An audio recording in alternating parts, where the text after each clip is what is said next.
আজকের এই ভিডিওতে আমরা আলোচনা করব এসএসসি পরীক্ষা 2023 এর অর্থনীতির ফাইনাল সাজেশন নিয়ে। অর্থনীতি সাবজেক্টের সাজেশন খুবই অল্প, কিন্তু অনেকের কাছে অর্থনীতি অনেক কঠিন সাবজেক্ট বলে মনে হয়। তার যথেষ্ট কারণ আছে, কারণ অর্থনীতির অধ্যায়গুলো একটু হলো টাফ, সবার জন্য বিষয়গুলো না। আমরা আজকে আলোচনা করব কোন অধ্যায় থেকে কয়টা প্রশ্ন আসবে, তাহলে সেই প্রশ্নগুলো কোনগুলো হতে পারে, কোন টপিক থেকে প্রশ্ন আসবে সেগুলো নিয়ে আলোচনা করব। তাছাড়া আরও বেশ কিছু বিষয় নিয়ে আলোচনা করব। তাই শেষ পর্যন্ত তোমরা দেখো এবং বিষয়গুলো জেনে নাও। এখানে টপিকগুলো নিয়ে আমরা আলোচনা করবো আলাদা আলাদাভাবে। শেষ পর্যন্ত দেখবা। যারা এখনও আমাদের চ্যানেলটা সাবস্ক্রাইব করে না, সাবস্ক্রাইব বাটনে ক্লিক করে রাখুন, পাশে বেল আইকন বাজিয়ে রাখো। সামনে তোমাদের কলেজ অ্যাডমিশনের সকল ইনফরমেশন, এইচএসসি লেভেলের সকল ইনফরমেশন তোমরা ভাইয়ের কাছ থেকে পাবা। আর ভিডিও ভালো লাগলে লাইক দিয়ে রাখো। অর্থনীতি সাবজেক্টের সৃজনশীল বহু নির্বাচনী দুইটা অংশ নিয়ে আমরা আলোচনা করব। পরীক্ষার মানবন্টন নিয়ে বলি, 11টা প্রশ্ন থাকবে, 7টা অ্যান্সার করবা, 30টা থাকবে, 30টা অ্যান্সার করবা বহু নির্বাচনী।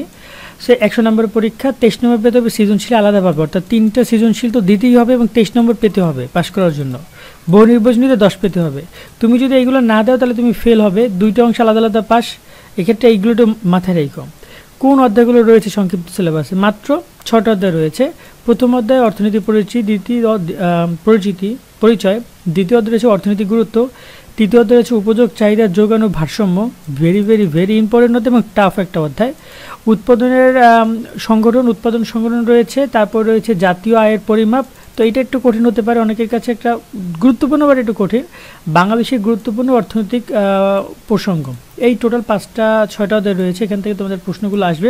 এবার তোমাদের একটু আলোচনা করি তোমাদের কোন অধ্যায় থেকে কয়টা প্রশ্ন আসতে পারে সে বিষয়টা নিয়ে। মূলত প্রশ্ন সে বিষয়টা নিয়ে আমরা বিগত সালে অ্যানালাইসিস করলে এই বিষয়গুলো জেনেছি, সেখান থেকে তোমাদের সাথে কথাবার্তা বলা।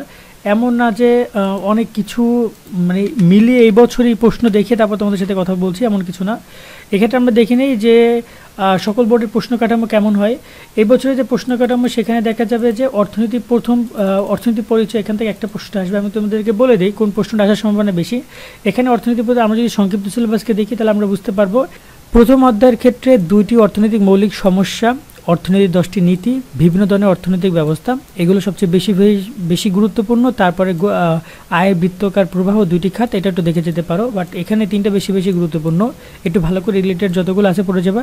বিশেষ করে অর্থনৈতিক 10টি নীতি, অর্থনীতি বিভিন্ন ধরনের ব্যবস্থা, বৃত্তাকার প্রবাহ, এগুলো থেকে কিন্তু প্রচুর নৈবিত্তিক আসবে, সেগুলো একটু দেখে যাবা, কারণ এইগুলোই মূলত পরীক্ষার সময় ঘুরিয়ে পেছে তারা দিবে। দ্বিতীয়ত যে অধ্যায়টা রয়েছে সেটা হচ্ছে অর্থনৈতিক গুরুত্ব। অর্থনৈতিক গুরুত্ব আমরা একটু দেখে নিই কোন 2টা প্রশ্ন আসবে, আমি বলে দিচ্ছি আবারও। অর্থনৈতিক গুরুত্ব 2টা প্রশ্ন আসবে। এক্ষেত্রে অর্থনৈতিক সম্পদ, দ্রব্য, সুযোগ, ব্যয়, চয়ন, এখান থেকে একটা প্রশ্ন আসবে। দ্রব্য, সুযোগ, ব্যয়, চয়ন থেকে একটা প্রশ্ন আসবে এবং অর্থনৈতিক সম্পদ থেকে একটা প্রশ্ন আসবে। এবং এখানে তোমাদের রয়েছে আয়, সঞ্চয়, বিনিয়োগ, অর্থনৈতিক কার্যাবলী, অর্থনৈতিক কার্যাবলী, অর্থনৈতিক কার্যাবলী, বাংলাদেশের অর্থনৈতিক কার্যাবলী, এই 3টা রিলেটেড একটা প্রশ্ন আসতে পারে। তাই 2.4 থেকে 2.6 পড়ে যাবে, এখান থেকে একটা প্রশ্ন পাবা।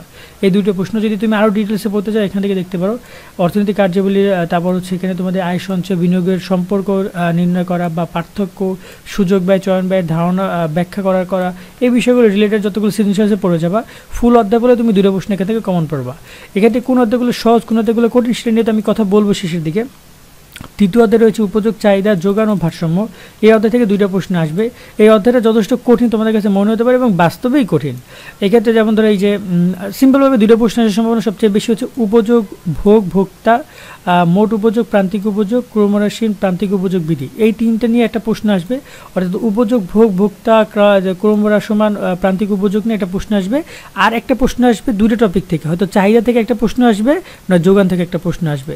তো এমন হতে পারে যে চাহিদা যোগান মিলিয়েও একটা প্রশ্ন দিতে পারে, তবে এটা সম্ভাবনা খুবই কম। দেখা যায় যে কোনো একটা টপিক থেকে তুমি চাহিদাও পড়ে যাবা, চাহিদা এবং বাজার চাহিদা রেখা অঙ্কন, যোগান পড়ে যাবা, যোগান চাহিদা বাজার যোগান রেখা অঙ্কন। আমি একটু কথা তোমাদেরকে বলি, তোমরা যদি এই অঙ্কগুলো করো তোমাদের কিন্তু 10-এ 10 দিতে শিক্ষক বাধা থাকবে যখন তোমরা এই প্রশ্নগুলো লিখবা। কি অঙ্ক এখানে ছক আছে, টুকটাক গ্রাফ আছে, এগুলো যদি তোমরা করো তাহলে তোমাকে 10-এ 10 পাবো, এটা কিন্তু শিওর থাকো। সো যাদের A+ টার্গেট তারা কিন্তু এই অধ্যায়গুলো ভালোভাবেই শেষ করতে পারো, কারণ তোমার তাহলে এই অধ্যায় থেকে শিক্ষক মার্ক কাটতে পারবে না।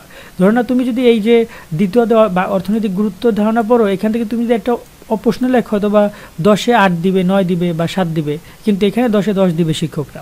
কথা বুঝছো? চতুর্থতে রয়েছে উৎপাদনের সংগঠন, এখান থেকে 2টি প্রশ্ন আসবে। কোন প্রশ্ন 2টা আসবে আমরা একটু দেখি। এখানে সিম্পলভাবে 2টা বিষয় থাকবে, উৎপাদকের পরিমাপ এবং এখানে রয়েছে সংগঠনের বিকাশ। এই 3টা নিয়ে রিলেটেড একটা প্রশ্ন আসতে পারে। এর সাথে মোট গড় এবং প্রান্তিক উৎপাদন। এবং এখানে সবচেয়ে গুরুত্বপূর্ণ হচ্ছে ব্যক্তিগত সামাজিক ব্যয়, প্রকাশ্য অপ্রকাশ্য ব্যয়, উৎপাদন ব্যয়।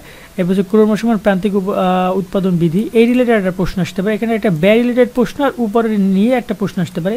এক্ষেত্রে উৎপাদকতাটা গুরুত্বপূর্ণ না, কিন্তু উৎপাদনের উপকরণ, সংগঠন, বিকাশ, মোট গড় প্রান্তিক উৎপাদন, ক্রমসমান প্রান্তিক উৎপাদন বিধি, এইগুলো ইম্পর্টেন্ট।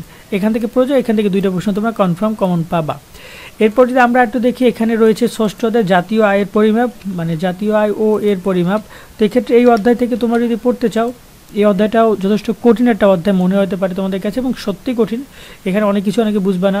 জাতীয় আয়ের ধারণার সময় পড়ে যাওয়া, নৈবেদিক আসবে। মোট দেশজ উৎপাদন, জিডিপি নির্ণয়, এটা তোমাদেরকে জানতে হবে। মাথাপিছু মোট দেশজ উৎপাদন জানতে হবে। জিডিপির নির্ধারকগুলো, এগুলো জিডিপির হিসাব বহির্ভূত বিষয় দিয়ে বাংলাদেশের মোট দেশজ আয় পরিমাপ পদ্ধতি, দেশজ আয় পরিমাপ পদ্ধতি, এটা তোমাদের একটা গ নম্বর বা ঘ নম্বরে তোমরা পাবাই। এবং মোট মাথাপিছু আয় নির্ণয়, এটা তোমরা একটা পাবা। মোট দেশজ আয় উৎপাদন নির্ণয় পাবে। এখানে জাস্ট এই তিনটা টপিক নিয়ে তোমাদেরকে দুইটা প্রশ্ন আসবে, গ ঘ মিলিয়ে ঝিলিয়ে, কেমন? তো এটা বিষয় গেল। তারপরে থাকে তোমাদের নবম অধ্যায়। নবম অধ্যায় রয়েছে বাংলাদেশের গুরুত্বপূর্ণ অর্থনৈতিক প্রসঙ্গ। যদি আমরা এই অধ্যায়টা একটু ভালোভাবে অ্যানালাইসিস করে দেখি কী কী রয়েছে। সিম্পলভাবে অর্থনৈতিক প্রবৃদ্ধি, উন্নয়ন, উন্নত অনুন্নত উন্নয়নশীল দেশের বৈশিষ্ট্য, বাংলাদেশের অর্থনৈতিক উন্নয়নের অন্তরায়সমূহ, বেসরকারি সংস্থা উন্নয়ন কার্যক্রম, দরিদ্র বেকারত্ব, তারপর হচ্ছে মানব সম্পদ। এখানে দরিদ্র বেকারত্ব এই দুইটা মিলিয়ে বা মানব সম্পদ মিলিয়ে একটা প্রশ্ন হবে। আর উপরে যে অর্থনৈতিক রয়েছে, অর্থনৈতিক প্রবৃদ্ধি, বাংলাদেশের হয়তো একটা উদ্দীপক দিবে, যে উদ্দীপকে বাংলাদেশের অর্থনীতি নিয়ে কথা বলেছে, সেখানে তোমার হয়তো বা যে বেসরকারি সংস্থাও থাকবে, অর্থনৈতিক থাকবে, মিলেছিল একটা প্রশ্ন আসবে। তো এই রিলেটেড একটা প্রশ্ন আসবে, এই রিলেটেড একটা প্রশ্ন আসবে। এখান থেকে দুইটা প্রশ্ন কোনগুলো আসবে সেটা বোঝা যাচ্ছে এখানেই। সো জাস্ট এইটুকুই পড়ে যাবা। এই হচ্ছে তোমাদের টোটাল সাজেশন, এবং এখান থেকে এভাবেই প্রশ্ন আসবে। এখন যদি বলো ভাই আমি তাহলে কীভাবে প্রিপারেশন দিব, দেখো টোটাল এখানে 11টা প্রশ্ন আসবে, অর্থাৎ 5টা অধ্যায় থেকে আসবে 10টা, আর একটা অধ্যায় থেকে আসবে একটা। এখন তুমি যদি প্রিপারেশন নিতে চাও তাহলে তোমার মাত্র 4টা অধ্যায় পড়লেই হবে, 6টা পড়তে হবে না। তুমি যদি মানে 7টা অধ্যায়কে 7টা প্রশ্ন লেখা টার্গেট করো, আর যদি তুমি আরও রিস্ক ফ্রি চাও তাহলে তুমি চাইলে কিন্তু পড়তে পারো আরও বেশি অধ্যায়। আমি এখানে বলবো তুমি অবশ্যই প্রথম অধ্যায়টা পড়ো, সহজ একটা অধ্যায়। দ্বিতীয় অধ্যায়টা পড়ো, আমি একটু দেখিয়ে দিচ্ছি তোমাদেরকে। প্রথম অধ্যায়টা তোমরা পড়বা, দেন দ্বিতীয় অধ্যায়টা পড়বা, দেন তোমরা চতুর্থ অধ্যায়টা অবশ্যই পড়বা, উৎপাদন ও সংগঠন। তারপরে থাকে তোমাদের নবম অধ্যায়। টোটাল অধ্যায় কটা হলো? 4টা। মানে তোমার প্রশ্ন হয়ে গেল এখানে 2টা, এখানে 2টা, 4টা, এখানে 2টা, 6টা, এখানে 7টা। এই 7টা প্রশ্ন পড়ার পর যদি তুমি সময় পাও তাহলে আমি বলবো তুমি এখানে উৎপাদন চাহিদার যোগান এই অধ্যায়টা পড়ো। এক্ষেত্রে যদি আগে থেকে তোমার পড়ার একটু থাকে তাহলে খুব ভালো হয়। অন্যত যদি চাও তাহলে তুমি জাতীয় আয়ের এবং এর পরিমাপ পড়তে পারো, কারণ জাতীয় আয়ের পরিমাপ এখানে তোমাদের রেখার কথা বলেছে। আমি একটু দেখি, জাতীয় আয় পরিমাপ এখানে তোমাদের নির্ণয়ের কথা বলেছে, জিডিপি নির্ণয়, দেশজ আয় নির্ণয়। এক্ষেত্রে সূত্রগুলো যদি একটু দেখে যায়, একটু যদি সৃজনশীল অ্যানালাইসিস করে যায়, কমন পড়ে যাবে এবং মার্ক পাবা। আবার তুমি চাইলে কিন্তু চাহিদা যোগান, তারপর উপযোগ, ভারসাম্য, এটা পড়ে যেতে পারো। এখান থেকে বাজার, শুধুমাত্র এই টপিক দুটো পড়ে গেলেই হবে। এই বাজার চাহিদা রেখা অঙ্কন, যোগান চাহিদা রেখা অঙ্কন, ভারসাম্য এবং পরিমাপ, এটা যদি পড়ে যাও জাস্ট। আর উপরেগুলো পড়া থাকে না, উপযোগ, তারপর হচ্ছে ক্রমহ্রাসমান প্রান্তিক উপযোগগুলো পড়া থাকে না, শুধু চাহিদা যোগান পড়ে যাও, তাও তুমি একটা প্রশ্ন কমন পড়বে এখান থেকে। তোমার টোটাল 8টা 9টা প্রশ্ন কমন পড়ে যাচ্ছে, সেখান থেকে তুমি যে কোনো 7টা অ্যান্সার করতে ইনশাল্লাহ পারবা। তো এরপর আমরা কথা বলতেছিলাম তোমাদের বহু নির্বাচন নিয়ে। বহু নির্বাচনে প্রতি বছর আমি প্রতিবারই বলে থাকি তোমাদের বিগত সালের প্রশ্নগুলো অ্যানালাইসিস করো, তাহলেই এনাফ। বিগত সালের প্রশ্নগুলো তোমরা অন্তপক্ষে 2022, 2021, 2020, 2019, 2018টা পড়ে যাও। এরপরে তোমার বইয়ের যতগুলো নৈবেদিক আছে তোমার গাইড বইয়ে, সেখান থেকে অন্তত গুরুত্বপূর্ণ নৈবেদিকগুলো পড়ে যায়, একদম ভিতরে যাওয়ার দরকার নাই। যেমন এখানে যদি বলি সিম্পলভাবে ধরে নাও যে উৎপাদন ব্যয় কাকে বলে, বা উৎপাদন ব্যয় তোমাদের এখানে যদি বলি মোট দেশজ উৎপাদনের সূত্রটা কী, বা টুকটাক এই ছোটোখাটো বিষয় রয়েছে সেগুলো পড়ে যায়, একদম ভিতরে যাওয়ার দরকার নাই। যখন তুমি একদম ভিতরে চলো ওইগুলো কিন্তু পরীক্ষা তেমন অতটা গুরুত্বপূর্ণ না তোমাদের এসএসসির জন্য। আশা করি বিষয়গুলো বুঝতে পারছো। তো এই সাবজেক্ট অত কঠিন করার কিছু নাই, একটু ঠান্ডা মাথায় লেখো। এখানে যদি A+ পাওয়ার টার্গেট থাকে তাহলে আমি বলবো অফকোর্স এই দুটো অধ্যায়কে গুরুত্ব দাও, জাতীয় আয়ের পরিমাপ এবং হচ্ছে উপযোগ চাহিদা যোগান, এটা গুরুত্ব দাও, তাহলেই দেন এনাফ। আশা করি হয়ে যাবে। অনেক কথাই বললাম, আজকের মতো এখানে বিদায় নিচ্ছি। ভালো থাকবে সকলে, আল্লাহ হাফেজ।